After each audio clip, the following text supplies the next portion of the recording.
السلام علیکم ورحمۃ اللہ وبرکاتہ۔ آپ دیکھ رہے ہیں U T V in Urdu.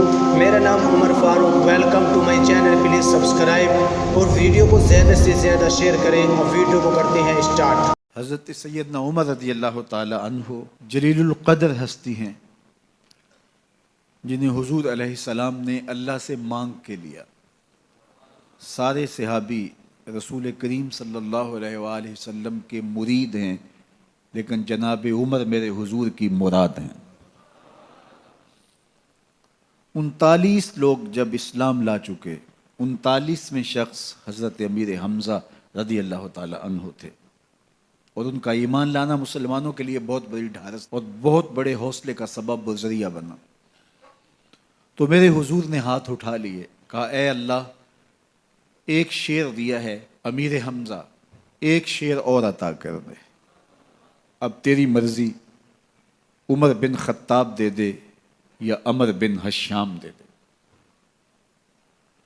حضور دعائیں مانگ رہے ہیں، اور یہ ہاتھ میں تلوار لیے غیظ و غضب سے بھرے ہوئے گھر سے نکلتے ہیں کہ بانی اسلام کا چراغ ہی بجھا دینا ہے۔ راستے میں ایک صاحب ملے اور کہا کہ عمر، تیور کوئی اچھے نہیں لگتے، خیر تو ہے، کدھر جا رہے ہو؟ کہا چراغ اسلام بجھانے جا رہا ہوں، یہ روز کا مسئلہ ختم ہونے لگا ہے میرے ہاتھوں۔ مسکرا کے بولے گھر کی خبر تو لو۔ کہا میرے گھر کو کیا ہوا؟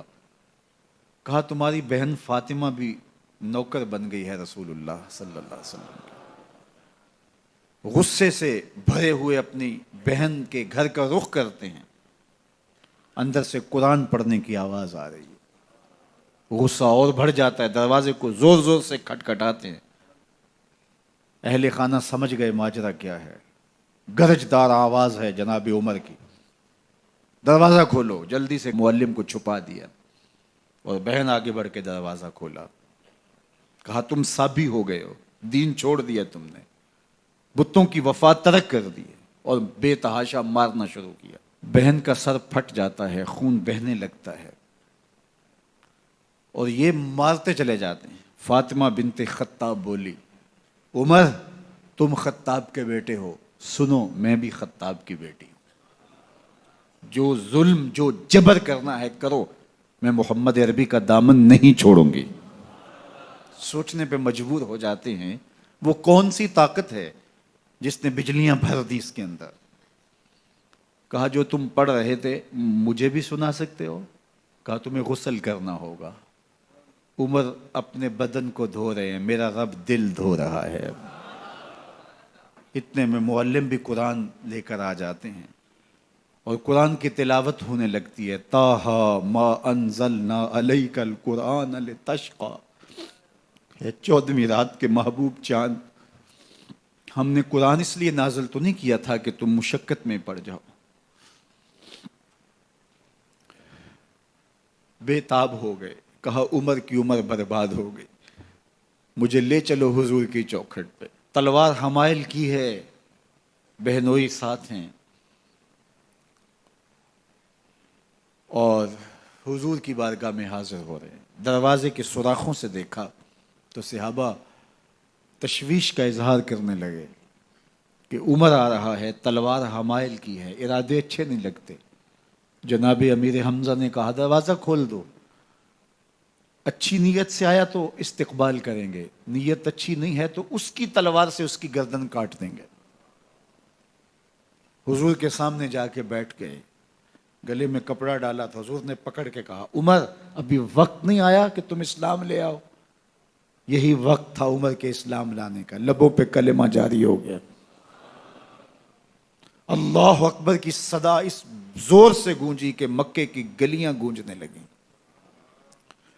اسلام لانے کے بعد حضور سے پوچھتے ہیں حضور کیا ہم حق پر نہیں ہیں؟ فرمایا ہم حق پر ہیں۔ اللہ کا دین سچا نہیں ہے؟ کہا اللہ کا دین سچا ہے۔ آپ اللہ کے سچے نبی نہیں ہیں؟ فرمایا میں اللہ کا سچا نبی ہوں۔ تو کہا پھر ہم چھپ کے عبادت کیوں کریں؟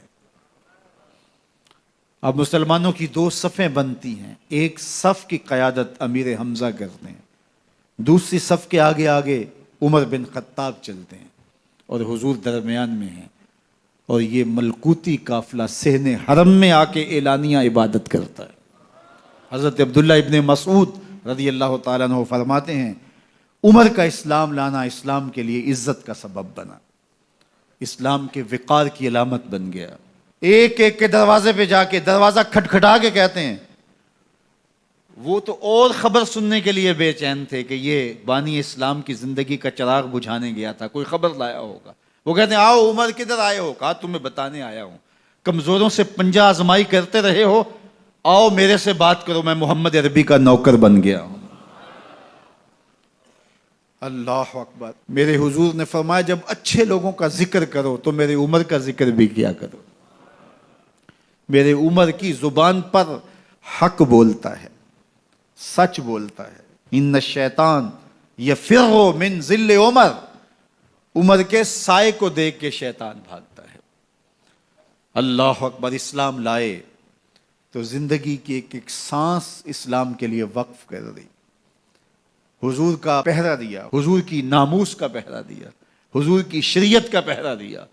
اسلامی فتوحات پھیلیں تو پھیلتی ہی چلی گئیں، کبھی مصر فتح ہو رہا ہے، کبھی ایران فتح ہو رہا ہے، آرمینیا تک مسلمانوں کی افواج پہنچتی ہیں۔ 22 لاکھ مربع میل پر حضرت عمر رضی اللہ تعالیٰ عنہ کی سلطنت پھیل جاتی ہے۔